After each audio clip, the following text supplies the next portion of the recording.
بسم اللہ الرحمن الرحیم وصلی اللہ وسلم علی نبینا وحبیبنا وحبیب رب العالمین وعلی آلہ وصحابتہ ومن تبعہم بإحسان الی یوم الدین اما بعد فاعوذ باللہ من الشیطان الرجیم یا ایہا الذین آمنوا کتب علیکم الصیام کما کتب علی الذین من قبلکم لعلکم تتقون۔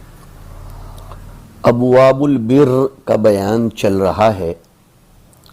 بر جو مقتضا ہے ایمان کا، چنانچہ مقتضیات ایمان میں سے صیام بھی ہیں، اور روزوں میں نفس امارہ بالسوء کو قتل کر دیا جاتا ہے اور روح کا احیاء ہوتا ہے۔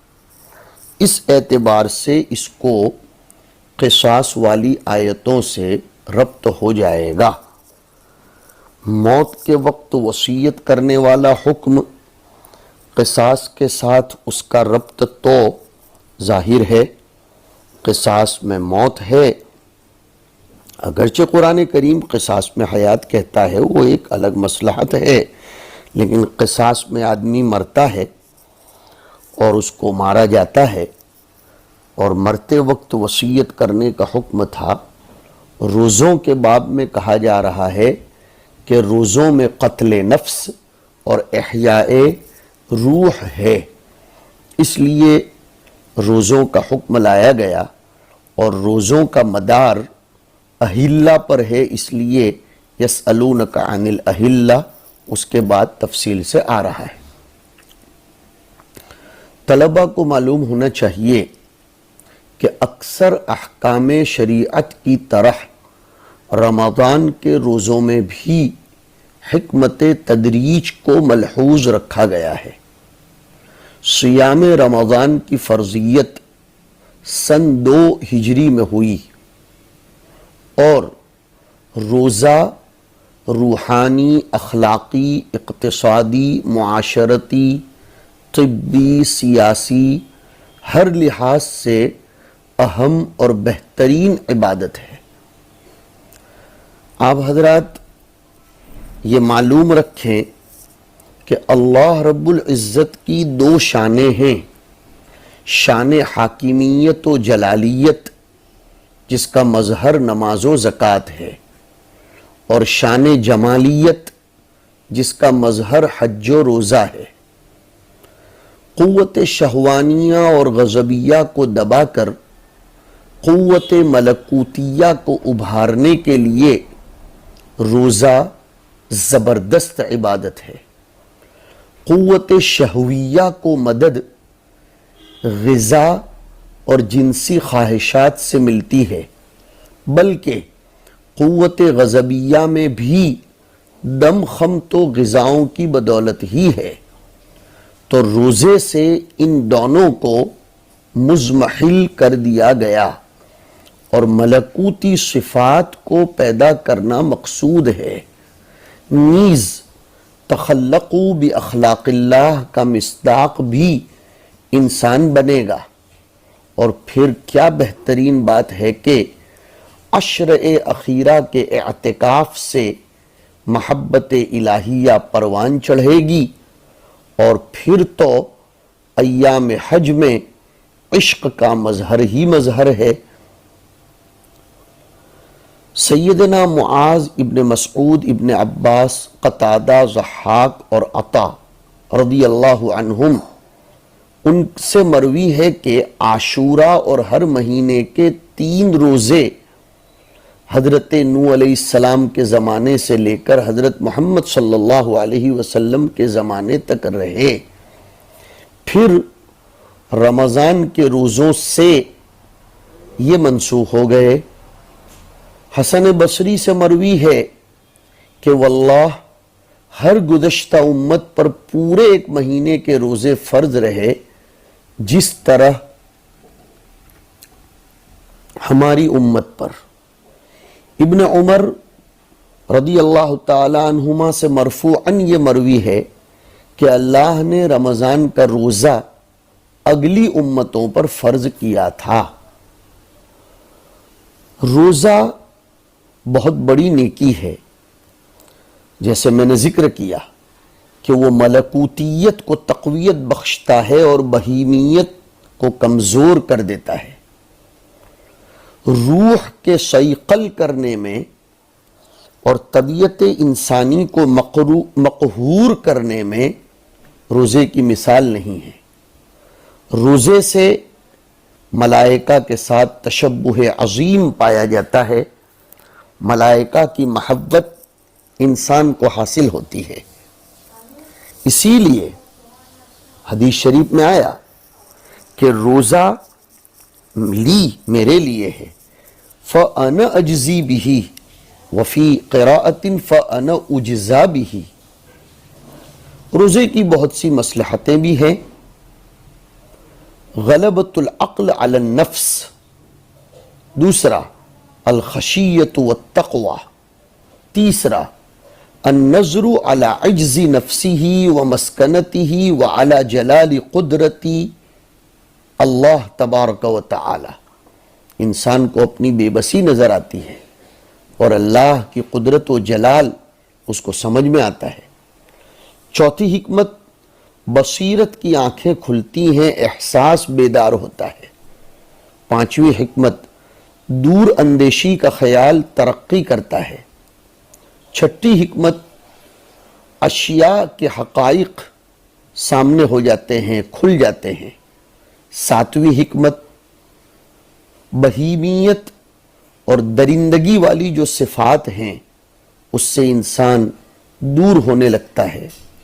اور آٹھویں حکمت، ملائکہ کا قرب حاصل ہوتا ہے۔ نویں حکمت، اللہ کے شکر کا موقع ملتا ہے۔ دسویں حکمت، انسانی ہمدردی کا دل میں ابھار ہوتا ہے۔ اور گیارہویں حکمت، موجب صحت جسم اور روح دونوں کے حق میں ہوتا ہے۔ اور بارہویں حکمت، اللہ کی محبت کا یہ شعار ہے۔ اور بھی بہت سی حکمتیں ہیں، اس پر اکتفا کیجئے۔ صوم رمضان سن 2 ہجری کی 10 شعبان کو فرض کیے گئے، اور روزے کے فضائل بکثرت آئے ہیں۔ لخلوف فم الصائم اطیب عند اللہ من ریح المسک۔ روزے کے ذریعے قرب الہی زبردست حاصل ہوتا ہے۔ تو اب دیکھیے اللہ تبارک و تعالی فرماتے ہیں کہ یا ایہا الذین آمنوا کتب ای فرض علیکم الصیام، تم پر روزوں کو فرض کیا گیا۔ روزہ، امساک اس کا لغوی معنی ہے، انی نذرت صوما فلن اکلم اليوم انسیا۔ شریعت میں کہتے ہیں الامساک عن الطعام والشراب والجماع لمدت معلومت بکیفیت مخصوصت۔ تم پر روزے فرض کر دیے گئے جیسے تم سے پہلے لوگوں پر فرض کیے گئے تھے۔ من قبلکم ای من الامم، تم سے پہلی امتوں پر۔ لعلکم تتقون، تاکہ تم اللہ سے ڈرو، تقوی پر آ جاؤ۔ اس لیے کہ روزہ شہوت بطن اور شہوت فرج دونوں کو توڑ دیتا ہے، اور عام طور پر لوگوں کی بھاگ دوڑ ان دونوں شہوتوں کو پروان چڑھانے کے لیے ہی ہوتی ہے۔ بھوک اور پیاس طبیعت کے قہر کو منقاد بنا دیتی ہیں، اور وہ ملکیت کے لیے تیار ہو جاتی ہے طبیعت۔ یہ ہے لعلکم تتقون، لعلکم تتقون المعاصی، تم گناہوں سے بچ جاؤ روزوں کی برکت سے۔ یہ ہے ہماری حکمت۔ روزے سے گناہوں سے کیسے بچے گا؟ کہ فَإِنَّهُ أي فَإِنَّ الصَّوْمَ يُكَسِّرُ یا يَكْسِرُ الشَّهْوَةَ، روزہ شہوت کو توڑ دیتا ہے، اور شہوت ہی مبدأها التي هي مبدأها أي مبدأ المعاصی یا مبدأ الشہوت۔ روزہ شہوت کو توڑ دیتا ہے، اس لیے کہ شہوت ہی معاصی کا مبدأ ہے۔ شہوت اور شہرت یہ دو معاصی کا مبدا ہے، دونوں میں شین ہے، اس سے تیسری شین شین والی جنم لیتی ہے۔ فرمایا تم پر روزے ایسے فرض ہیں جیسے تم سے پہلے لوگوں پر فرض تھے۔ اس تشبیہ کے بہت سے مطالب بیان کیے گئے ہیں۔ نفس صوم پہلے لوگوں پر فرض تھے، اور بعضوں نے لکھا عدد ایام میں تشبیہ مقصود ہے۔ ابن ابی حاتم نے ابن عمر کی مرفوعاً روایت بیان کی کہ صیام رمضان کتبہ اللہ علی الامم من قبلکم، تو تعداد میں مشابہت ہو گئی، یا مراد ہے مطلق صیام، اوقات کی تحدید وجہ تشبیہ نہیں ہے، تو تشبیہ کا وقوع نفس صوم پر ہوگا۔ چنانچہ حضرت آدم پر ایام 20 کے روزے فرض ہوئے تھے، حضرت موسیٰ علیہ السلام کی قوم پر عاشورہ کا روزہ فرض تھا۔ علامہ ساوی شارح جلالین فرماتے ہیں کہ تشبیہ لانے کی حکمت ہے تأکید فی الامر اور تسلی بمن قبلنا، اس لیے کہ مطلق اگر کہہ دیا گیا ہوتا کہ روزے تم پر فرض ہے تو روزوں میں بہرحال ایک گنا صعوبت اور دشواری تو ہے، مشقت تو ہے، تو مطلقاً کہہ دیا گیا ہوتا تو انسان کی طبیعت پر غالباً شاق گزرتا، طبعی طور پر اس کو اس میں صعوبت اور تکلیف محسوس ہوتی، تو اس کی اس تکلیف کو کم کرنے کے لیے اور تسلی دینے کے لیے فرمایا کہ یہ صرف تم ہی پر فرض نہیں ہے، تم سے پہلی امتوں پر بھی فرض تھے۔ یہ سن کر انسان کی تکلیف ہلکی ہو جاتی ہے۔ جیسے مدرسے کے طلباء کو ایک دم کوئی نئے نظام کا مکلف کیا جائے تو فطری اور طبعی طور پر ان کو شاق گزرتا ہے، لیکن اگر ان سے یہ کہہ دیا جائے کہ یہ قانون پہلے لوگوں کے لیے بھی تھا اور وہ بھی اس پر چلے ہیں، تو اب اس کو انگیز کرنا، اس کو سہنا یہ آسان ہو جاتا ہے۔ یہ ہے قرآن کا نظام۔ اس سے پتہ چلا قرآن کریم سائیکالوجیکلی علاج بھی کرتا ہے، قرآن کریم نفسیاتی علاج کی طرف بھی توجہ دیتا ہے۔ یہ ہے قرآن کریم کا اسلوب تربیت، یہ ہے قرآن کریم کا اسلوب تہذیب۔ اس سے ہمیں یہ سبق ملتا ہے کہ ہم اگر کسی کو امر صعب، امر شاق کا مکلف کریں تو اس کی تسہیل کے اسالیب اپنانا یہ بھی ضروری ہے۔ ہم کسی پر داداگیری کر کے یا کسی پر جبر و قہر کر کے کوئی حکم لاگو کرنے کی کوشش نہ کریں، بلکہ ہم معلمین کو، مدرسین کو، مربین کو چاہیے کہ کسی بھی امر شاق کو لاگو کرتے وقت اس میں تیسیر، تسہیل اور نفوس بشریہ، طبائع انسانیہ کو اس پر چلنے کے باب میں آسانی کا معاملہ اختیار کرنے کی بھی کوشش کریں۔ اس سے وہ ارسخ فی النفس ہوگا اور اسہل للمکلف ہوگا۔ یہ بھی اس آیت سے ہمیں پتہ چلتا ہے۔ لعلکم تتقون ایاما معدودات، روزے تم پر فرض کیے گئے جیسے تم سے پہلے لوگوں پر، تاکہ تم معاصی سے بچو، شہوت تمہاری ٹوٹ جائے۔ کتنے دن کے روزے فرض کیے گئے؟ کہا مقرر کردہ گنے ہوئے ایام، ایامن معدودات، گنتی کے ایام، ایامن نصیب بالصیام، ای کتب علیکم الصیام ایامن معدودات، او یصوموا مقدرا، یا تو ایامن سے پہلے فلیصوموا ایاما معدودات، ایامن سے پہلے یصوموا کو مقدر مانا جائے گا، ای قلائل، تھوڑے دن، زیادہ نہیں، 29 یا 30، ای موقتات بعدد معلوم، وہی رمضان، صرف رمضان، اور رمضان کو مقرر کیا گیا اس لیے کہ رمضان ہی برکات الہیہ کے نزول کا موجب ہے جو آگے آئے گا۔ تو رمضان کے گنتی کے ایام چنانچہ ہم گنتے بھی ہیں کہ 2 گئے، اب 4 گئے، اب 26 رہ گئے، اب 25 رہ گئے، اب تو 1 عشرہ رہ گیا۔ ایسا کیوں؟ صرف 30 دن کے کیوں؟ جواب دیا وَقَلَّلَهُ، اگرچہ 30 دن کے ہیں اور لیکن 30 کو کم کہا گیا ہے تسہیلاً علی المکلفین، مکلف کے لیے آسانی پیدا کرنے کی خاطر۔ اگرچہ 30 کا تعداد کوئی کم تو نہیں ہے لیکن اس کو ایاماً معدودات تنوین کے ساتھ تقلیل کے لب و لہجے میں کہا تاکہ مکلفین کے باب میں آسانی ہو جائے۔ اب روزے کے تفصیلی احکام کا بیان شروع ہو رہا ہے کہ فَمَنْ كَانَ مِنْكُمْ مَرِيضًا أَوْ عَلَى سَفَرٍ فَعِدَّةٌ مِّنْ أَيَّامٍ أُخَرَ، تم میں سے جو شخص رمضان کے آنے کے موقع پر بیمار ہو یا وہ مسافر ہو تو اس کو دوسرے دنوں میں قضا کرنی ضروری ہے اگر وہ روزہ چھوڑ دے۔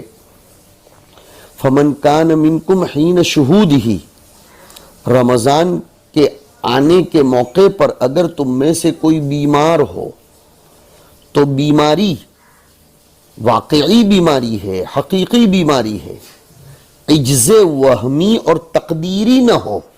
یاد رکھو اس کو کہ مرض حقیقی و واقعی ہو تو اس کو روزہ چھوڑنے کی اجازت ہے، وہمن اور تقدیراً کمزور ہو جانے کا اندیشہ ہو، واہمہ ہو، تو پھر روزہ چھوڑنے کی اجازت نہیں ہے۔ واقعی بیماری ہو تو روزہ چھوڑے اور صحت یاب ہونے کے بعد اس کی قضا کر لے۔ کس قسم کی بیماری، کتنی بیماری؟ امام مالک رحمۃ اللہ علیہ کے یہاں مرض مطلق مرخص افطار بنتا ہے۔ مطلق بیماری ہو، سر درد کرتا ہو، پیر درد کرتے ہوں، اس کو رخصت ہے کہ وہ روزہ نہ رکھے۔ لیکن امام شافعی علیہ الرحمہ کے یہاں مرض مہلک ہو تو پھر اس کو روزہ نہ رکھنے کی اجازت ہے۔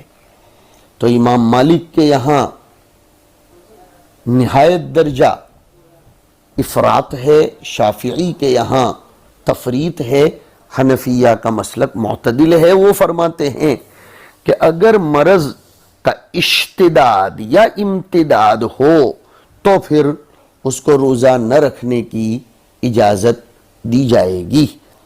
تو تم میں سے جو بیمار ہو او علی سفر، یا مسافر ہو، ای مسافرن سفر القصر، مطلق مسافر نہیں، حد قصر جتنی اگر اس کی مسافرت ہے اتنی مقدار جس میں نمازوں میں قصر کی اجازت ملتی ہے 78 کلومیٹر، تو اس کو پھر افطار کی اجازت ہوگی۔ وَأَجْهَدَهُ الصَّوْمُ، اور اس حالت میں روزہ رکھنے سے اس کو زیادہ ضعف پیدا ہو جانے کا اندیشہ ہو، روزہ اس کو تھکا دیتا ہو، فی الحالین یعنی فی حالت المرض و فی حال السفر، تو پھر اس کو اجازت ہے۔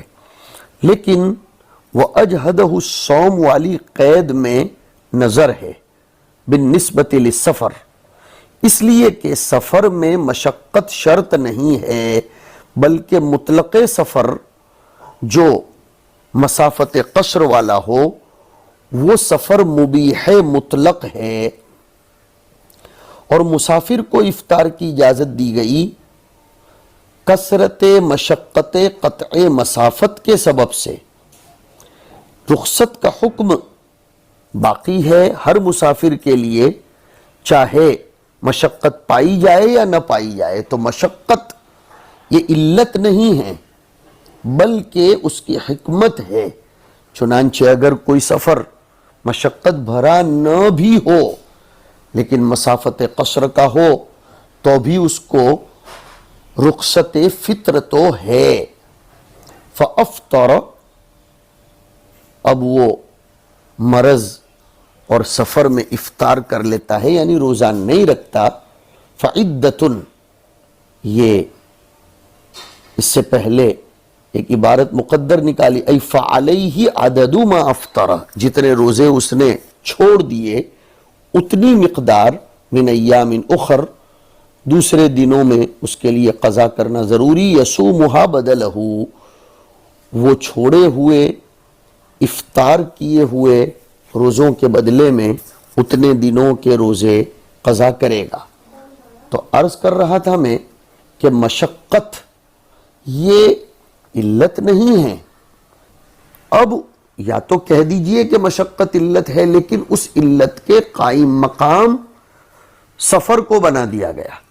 جیسے استرخائے مفاصل علت ہے نقض وضو کی بحالت نوم، لیکن اب نوم کو قائم مقام بنا دیا گیا استرخائے مفاصل کے، لہذا مطلق نوم یہ ناقض وضو بن جائے گی۔ یہاں بھی اس طریقے کی مثال قائم کرو۔ اللہ تعالی ہمیں روزوں کی حقیقت نصیب فرما کر اس میں اپنے ساتھ کی محبت و عشق کو پروان چڑھائے، وصلی اللہ علی النبی الکریم۔